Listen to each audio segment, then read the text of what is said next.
Durante 21 séculos, pasmem, qualquer um saberia responder a pergunta: quem é o melhor amigo do homem? E eu tô aqui pra gente desvendar definitivamente quem é o melhor amigo da mulher. E se você for homem e caiu de paraquedas por aqui, é uma conversa bem mood Marisa, de mulher para mulher. Tem sim aprendizados que servem para todo mundo, mas bem focada para nós mulheres. E se você ainda não me conhece, muito prazer, eu sou Michele Correia, especialista em autoconhecimento, com ferramentas integrativas, multidimensionais, neurociência e uma lista grande que não convém dizer aqui. Muito prazer, seja bem-vindo. Então vamos falar sobre esse tema, quem é o melhor amigo da mulher? Bom, se o cachorro é o melhor amigo do homem, com certeza o tarô é o melhor amigo da mulher. E a partir de agora, toda sexta-feira aqui no Bússola de Luz, eu vou trazer para você informações, conceitos, validações e exercícios práticos para mostrar que sim, o tarô é o nosso grande trunfo feminino de empoderamento. E por que eu acredito nisso? Como que você pode usar o tarô de uma forma muito prática na sua vida? Eu poderia aqui começar contando a história do tarô, como ele chegou até aqui, mas eu quero continuar essa conversa falando sobre algo que eu acho muito mais importante, que é você entender sobre o que eu sinto e penso para o tarô em relação a, a essa frase, né? A essa nova conjuntura feminina de o tarô ser o melhor amigo da mulher. Na minha vida, eu tive uma experiência com uma cartomante em que eu cheguei, sentei, falei meu nome completo, minha data de nascimento, e ela falou tudo o que ia acontecer na minha vida. E pasmem, eu fiquei um pouco brava, porque dentro de mim, apesar de todas as minhas vulnerabilidades, eu tinha uma certeza muito clara, como água cristalina. Eu sou a dona do meu próprio destino, eu faço acontecer. E eu saí daquela consulta em 2015, ó, há mais de 10 anos, pensando, nunca mais eu quero ter contato com o tarô.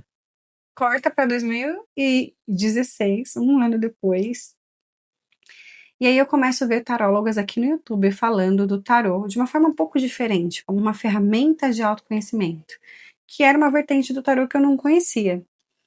E essa taróloga, cartomante que eu fui, ela trabalhava muito mais com baralho cigano, tinha muito mais mediunidade. E acho que o que eu buscava de verdade naquela época era direcionamento. E aí eu recebi informações deterministas, por isso eu saí com aquela sensação.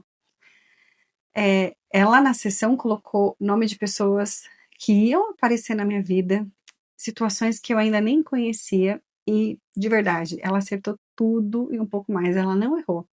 Só que mesmo assim eu não fiquei bem com aquilo, assim, não foi uma experiência que me agradou, porque eu sempre tive aqui dentro de mim que eu iria construir uma história, e aí, na verdade, o meu grande ponto era entender se eu não estou chegando onde eu quero, o que que eu preciso fazer para chegar onde eu quero? Ou seja, por que que eu não estou chegando naqueles sonhos e objetivos que eu tenho? E recentemente foi engraçado que eu fiz uma pergunta para o tarô que dizia assim: por que que o tarô apareceu na minha vida? Por que que você me escolheu o tarô? São 5 anos lendo tarô, mais de 10.000 horas de experiências, e aí veio o 8 de copas. E eu não vou explicar essa carta aqui agora, porque vai fugir um pouco do tema da nossa conversa. Porque o que importa é que a partir de agora, todas as sextas, eu vou usar o tarô como referência aqui, trazendo como nós, mulheres, podemos nos empoderar através dele. Tá afim de vir comigo nessa? E eu já quero deixar algo muito claro aqui desde o início. Eu tenho um grande sonho, né? Como o John Lennon disse naquela canção, Imagine all the people. O meu grande sonho é que as pessoas tirem o tarô da prateleira do misticismo, do o que vai acontecer na minha vida, e passem a usar o tarô como a informação de como eu chego nesse sonho, porque é assim que o tarô funciona de verdade. Indo um pouquinho mais a fundo, na lei da atração, física quântica, a gente sabe que não existe futuro, né? Para o universo só existe o agora. Então o tarô não vai conseguir prever algo que não existe. Nossa, acabei de quebrar um tabu aqui falando que tarô não prevê futuro, mas calma aí que eu vou explicar melhor. Nós, seres humanos, a gente criou uma linha do tempo, com um começo, meio e fim, né, para conseguir compreender. Mas na verdade está tudo acontecendo ao mesmo tempo. A gente enxerga na horizontal, mas está tudo na vertical. E esse papo é para uma outra conversa aqui que a gente pode desenrolar sobre lei da atração, que toda segunda-feira a gente vai fazer um Comece Bem, que é com informações relevantes para desprogramar você, tá? Para expandir sua consciência. Então, como que o tarot funciona? Ele mostra a linha do tempo que você está acessando agora. É como se ele dissesse assim, ó, você está nessa linha do tempo, essa é a sua colheita. Você quer isso? Se a sua resposta for não, a pergunta passa a ser: como você acessa a linha do tempo que você quer? E é aqui que a coisa muda completamente. Então vamos começar aqui desmistificando a ideia de que o tarô é apenas um instrumento de predição.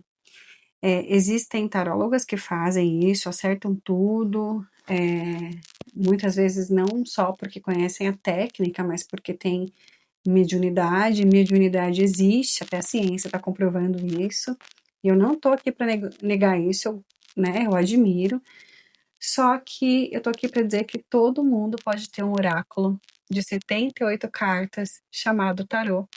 O tarô é uma estrutura fixa, né? Para ser tarô precisa ter 78 cartas, 22 arcanos maiores e 56 arcanos menores. Isso já faz parte aqui das informações que eu vou trazer para o tarô. E hoje ainda não vou explicar isso do que é arcano, né? Toda sexta-feira eu vou trazer conceitos introdutórios para você aprender a ler tarô para você. Só que hoje eu quero responder uma pergunta simples e profunda. Por que vale a pena para nós mulheres estarmos conectadas com o tarô? O tarô é nosso melhor amigo? Sim. E eu vou te dar 3 exemplos bem práticos para você entender como que isso vai fazer diferença na sua vida. O primeiro exemplo é muito para a pessoa que ainda está no modo inconsciente. O segundo é para a pessoa que já está caminhando para a expansão. Depois a gente fala sobre as outras informações conceituais, eu vou trazendo elas de uma forma bem leve, descontraída, como se a gente estivesse tomando um chá juntas, para que isso acesse você, sabe? Tem uma coisa que é interessante de falar, que tudo aquilo que a gente faz, com sentimento, a gente faz de olhos fechados, né? Quando a gente faz uma oração, quando a gente faz uma meditação, tem outras coisas aqui. Então, eu quero integrar o que é o tarô aqui dentro no chakra cardíaco. Claro, vamos passear pelos conceitos? Vamos passear pelos conceitos. Mas eu quero que você entenda e integre isso, mais ou menos da forma como eu fiz, assim, porque eu aprendi tarô antes de fazer o curso, porque eu ia prestando atenção e integrando. Então, essa é a primeira informação aqui que você já pode tomar nota. E agora vamos para os 3 exemplos práticos. Primeiro exemplo, né? A grande potência do universo não é o certo e o errado. Nem existe certo e errado para o universo. A grande potência é a intenção, e o tarô, como um microcosmos do universo, também funciona a partir da intenção. Já anota isso aqui. Por isso, saber fazer a pergunta certa é mais importante do que a técnica. Claro que técnica é importante, saber a interpretação, né? Mas a pergunta certa, entender como construir pergunta para o tarô é o grande diferencial de uma taróloga. E a técnica, se você ficar por aqui, eu tenho certeza que daqui 3 meses você já está conseguindo ler tarô para você. E então vamos seguir aqui para esse primeiro exemplo que eu estava falando. Vamos supor que você tem um encontro com um crush, ele é especial, você quer impressionar. E aí você tá em dúvida entre 2 roupas. Vamos supor que você queira um vestido preto, ali mais sexy, ou um vestido colorido, ali mais despojado. E você tem esse oráculo na mão. E aí você pode perguntar pro tarô: qual a impressão que eu vou passar para esse crush se eu for com o vestido preto? Aí você vai pegar uma carta e vai entender a resposta. E aí depois você vai fazer de novo outra pergunta: qual é a impressão que eu vou passar para o tarô se eu for com um vestido colorido, mais despojado, certo? A partir dessas duas informações você decide. Olha como eu tirei aqui o poder de decisão do tarô e coloquei o poder de decisão em você, mas trouxe um trunfo de você causar a impressão que você quer para esse crush. Vamos para um segundo exemplo aqui que a gente vai um pouquinho mais adiante. Eu vou sair com um crush e eu quero saber qual a intenção dele comigo. Então, percebe que aqui também eu não estou usando o tarô para saber do outro, para vigiar, mas para me posicionar melhor? Isso é empoderamento. Deixa eu te contar uma história sobre mim muito engraçada. Teve um dia, há muitos anos atrás, que eu marquei um date. E aí eu perguntei pro tarô qual que era a intenção daquele crush comigo. A gente estava se conhecendo ali, a gente se conheceu nas redes sociais, Instagram e tudo mais, começamos a conversar. E aí saiu o arcano do diabo. Eu respirei fundo, eu pensei, minha intenção era só conhecê-lo, né? Não tô nessa pegada de arcano do diabo, que significa prazer, né? Essencialmente, toda a parte mais carnal da relação. E eu quase desmarquei esse encontro e eu pensei, puxa, eu não posso usar o tarô para mudar o destino, eu já marquei. Já estava marcado, eu estava gostando de conversar com ele. A gente foi no encontro, no pub, a gente conversou bastante. E eu me mantive no meu lugar, sabe? Clara, aberta, sem jogar o que não era meu. E aí, quando a gente foi embora, ele se ofereceu para me levar em casa e no caminho ele acabou confessando assim, ele falou, ai, minha intenção era outra, mas você me fez mudar. E aí, na hora que eu olhei pros olhos dele, eu vi assim um olhar, parecia que os olhos estavam com coraçõezinhos dentro. Aí eu cheguei em casa, tomei meu banho, fui descansar e tudo mais. E aí no dia seguinte eu fui ver qual que era a intenção dele. Porque você percebe que não é determinista? Ele tinha uma intenção antes de me conhecer, o diabo. Quando eu fiz a pergunta de novo, que eu queria saber se ele estava falando a verdade, veio o valete de copas. Olha que diferença, mas veja, valete não é rei, então não era alguém emocionalmente maduro para o envolvimento profundo naquele momento. Era encantamento, era emoção, era paixão. E paixão vem do grego patos, que é patologia, né? E eu pensei, bom, primeiro date, né? Tá tudo bem, um valete de patos, não quero ninguém. Não quero viver amor à primeira vista, porque amor é construção, eu já sei que não existe. E aí a gente ficou mais um tempinho, e como que terminou essa história? Com qual arcano? 4 de copas. O 4 de copas, olha que eu já falei do valete, já pode anotar. Então, quando a intenção de alguém é um valete de copas, a pessoa tem boas intenções emocionais, mas ela não é madura emocionalmente, né? Ela não é um rei de copas. O rei de copas, sim, é uma pessoa com maturidade e responsabilidade emocional. O valete de copas é aquela pessoa que está emocionada. Então, assim, ela está se abrindo ao sentimento, mas isso pode mudar, né? De acordo com o curso, e mudou no meu caso. Não evoluiu para um rei, evoluiu para um 4 de copas. Na verdade, retrocedeu, né? E percebendo isso, que eu era rainha, que eu tinha uma maturidade emocional, responsabilidade emocional, a gente era incompatível. E aí a gente encerrou, eu encerrei. Doeu? Sim, né? Doeu porque eu vivi um 5 de copas. Se você reparar na carta do 5 de copas que tá aparecendo aqui, tá vendo que a pessoa, né, tá chateada? O 5 de copas fala sobre luto, sobre decepção. Tá tomando nota, amiga? Aqui a gente já tá falando um pouquinho do significado das cartas, envolvendo um contexto, então continua aqui. É, e aqui o interessante é que eu tinha a minha intuição e eu tinha o oráculo, certo?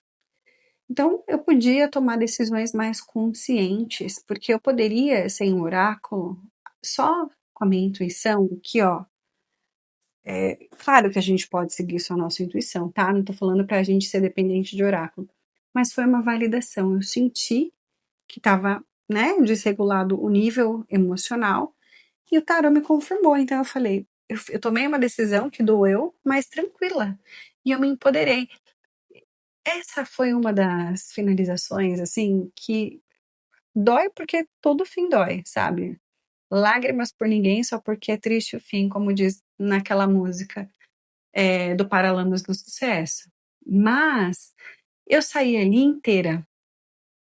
E é muito gostoso a gente sair inteira, né? Porque quando a gente sai de uma relação, ainda que nesse tipo de relação, que ainda não é um relacionamento com status, mas é um envolvimento emocional, que a gente ficou ali se esforçando para cair num 4 de copas, é muito ruim, né, ficar lá. E se eu tivesse ficado mais um dia, eu teria saído de lá me sentindo mal por ter desperdiçado minha energia. Não, eu saí chateada, porém eu saí inteira. E a gente vai agora para esse terceiro estágio, que é fazer movimentos, tomar decisões, ainda que haja emoção, mas se afastando ainda inteira, que é o 8 de copas, né? O 8 de copas, dependendo se vir assim, um conselho sobre essa pessoa, 8 de copas, foge que é cilada, Bino, né? O 8 de copas fala muito sobre como agir com maturidade nas relações, sair do vitimismo, ser protagonista, como ser a dona do jogo, como ser a dona do seu destino. Porque o 8 de copas é do elemento copas. A gente tem 4 elementos ali no tarô, e depois a gente vai falar disso. A gente está falando de emoções, a gente está falando do elemento emocional, a gente está falando da nossa estrutura emocional. Então, veja, o 8 de copas é uma carta que eu tenho sentimentos, mas eu escolho sair daqui, que é 7 de copas, que é a ilusão, que não é algo conectado, né? Que nós não temos o mesmo horizonte. Eu faço o movimento de me afastar para eu ir em direção do meu 9 de copas, que é a minha satisfação emocional. Eu saio inteira. Então, ó, já tenho aqui bastante informação. E é para esse lugar que eu quero te conduzir aqui. Se você ainda não tem um deck de tarô, na próxima conversa a gente vai falar sobre como escolher o seu. Se você já tem, vai voltando aqui com o seu deck, anota essas informações que a gente conversou aqui. E, meninas, aprendam a dar as cartas na sua vida, não só no amor, mas no dinheiro, no trabalho, na vida. E esse é o meu compromisso aqui: guiar você ao empoderamento, para você dar as cartas na sua vida, literalmente. Um beijo. Te vejo você na próxima. Se você gostou dessa mensagem, lembra de curtir, se inscreve no canal e ativa o sininho para você saber sempre que eu enviar o próximo vídeo. Aquele beijo, cartas na mão, hein? Cartas nas mãos. Beijo.